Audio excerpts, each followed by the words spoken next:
Ma'am ये matter ऐसा था, हरियाणा की इंडस्ट्रियल एसोसिएशंस ने चैलेंज की थी। ये 2020 की इनैक्टमेंट थी, Haryana state local candidates employment act थी सन 2020 की।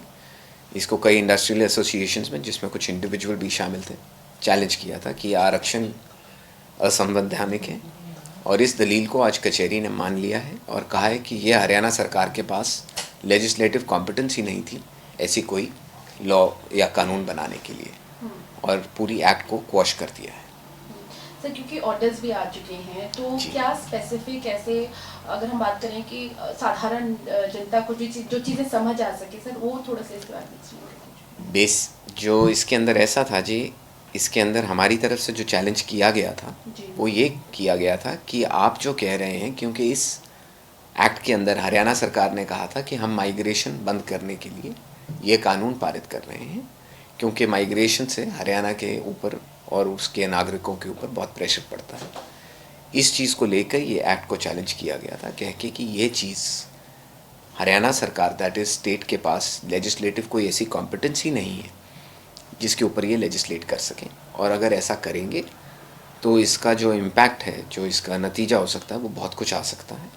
तो हर सरकार, हर स्टेट ये करेगी। तो इस कारण से ये जब लेजिस्लेटिव कॉम्पिटेंसी नहीं है उनके पास, तो ये आर्टिकल 14, आर्टिकल 19 के बरखिलाफ़ होगा। और इस चीज़ को मानते हुए हाई कोर्ट ने ये एक्ट क्वॉश कर दिए। तो सरकार ने क्या कुछ दलीलें दी जिन्हें खारिज किया गया? सरकार ने बेसिकली कहा कि जी हमारे लेजिस्लेटिव कॉम्पिटेंस के अंदर था, हम कर सकते हैं। और हमारी उनकी तरफ से भी सीनियर वकील पेश हुए थे, प्राइवेट वकील पेश हुए थे। उन्होंने कहा कि जी तोड़ने की कोशिश करी उन्होंने हमारी दलील, और उन्होंने यही कहा कि सरकार के पास इख्तियार है, सरकार के पास राइट है कि वो इसको कर सकते हैं। पर हाई कोर्ट ने उनकी आर्ग्यूमेंट को डिक्लाइन करते हुए खारिज किया और हमारी पिटिशन को अलाउ किया। सर, हाई कोर्ट की क्या ऑब्जर्वेशंस थी? हाई कोर्ट ने बेसिकली 4 सवाल बनाए। 4 सवालों के ऊपर दिया कि जी आपके पास कॉम्पिटेंस भी है कि इंडस्ट्रियल एसोसिएशन चैलेंज भी कर सकती है। हरियाणा सरकार के पास ग्राउंड्स ही नहीं है कि वो एक्ट बना सके आर्टिकल 35 एंट्री 81 संविधान के अंदर, शेड्यूल 7 के अंदर, लिस्ट 1 के अंदर। और तीसरी चीज़ कि आर्टिकल 19(5) और 19(6) के अंदर सरकार के पास कोई भी ऐसी पावर नहीं है जिससे वो ये कानून लागू कर पाए। सर, ऑलरेडी कुछ राज्यों में लागू भी है ये 75%, वहाँ किस तरीके से ये अलग एस्पेक्ट था जी, जिसके अंदर एक स्पेशल प्रोविज़न थी जिसके अंदर प्रेसिडेंशियल असेंट हुई हुई थी। और इसके ऊपर भी इस जजमेंट के अंदर अगर आप देखेंगे, क्योंकि जजमेंट लंबी है, पूरी जजमेंट तो अभी पढ़ी भी नहीं जा सकती है साथ के साथ, तो उसके अंदर भी ये एड्रेस किया गया है इशू।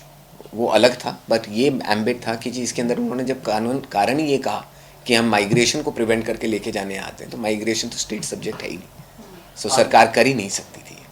आगे अगर सुप्रीम कोर्ट में हरियाणा सरकार इसको चुनौती देती है तो किस तरह से देखते हैं आगे, क्या उनके पास फैक्ट्स हैं कुछ? ये तो देखिए जी, ये तो हरियाणा सरकार के ऊपर है, वो चुनौती देते हैं कि नहीं देते हैं। और अगर देते हैं तो उसके बाद क्या होता है क्या नहीं होता, उसकी डिफेंस होती है, तो अलग बात है।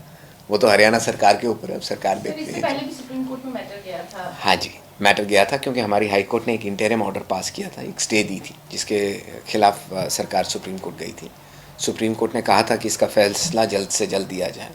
वापस आ गया था कुछ कारणों से, बिकॉज कुछ एलिवेशंस हो गई, माननीय जज साहब चेंज हो गए थे। तो उसके बाद इस बेंच ने फ्रेश सुना था और इस ऑनरेबल कोर्ट ने उसको दोबारा से रिजर्व करके आज ही फैसला सुनाया है। टोटल कितने इंडस्ट्रियल मैं ये तो नहीं बता पाऊँगा जी कितने थे, पर मेरे हिसाब से 8 या 9 रेट पिटिशन्स थी, जिसके अंदर गुड़गांव, फरीदाबाद इंडस्ट्रियल एसोसिएशन के लिए तो मैं पेश हो रहा था, इसलिए मुझे पता है।